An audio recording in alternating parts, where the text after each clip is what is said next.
And while Liz tracks the forecast here in the studio, we've got Jim Hooley out there on the roads checking things out as well. And we heard of an accident this morning, Jim. We are wondering if hydroplaning might be an issue in some spots.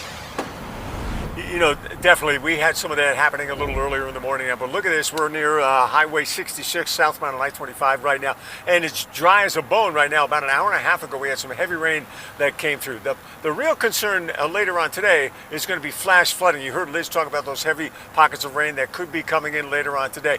We talked to some of the experts at the National Weather Service, and they say flash flooding is going to be a real concern, especially in the burn scar areas here throughout northeast Colorado today. That's going to mean that you could really get into trouble, run into some real trouble in those areas, especially near the Cameron Peak Fire burn scar and the troublesome burn scar too, as well. Those areas under high risk today for flash flooding.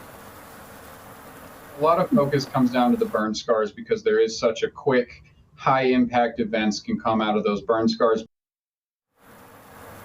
And that's what happens. It happens so quickly, and that's what we could see a little bit later on today. Right now, again, we are in a dry period, but the heavy rain coming in, a good possibility of that a little bit later on today. So watch out if you're on the roads for hydroplaning, and please be careful. If you're in those flash flood areas, be prepared and be ready to move if you have to. Live along I-25, a dry I-25 right now, I may say. I'm Jim Hooley, Fox 31. Well, dry for now. That's about to change, Jim. Thank you.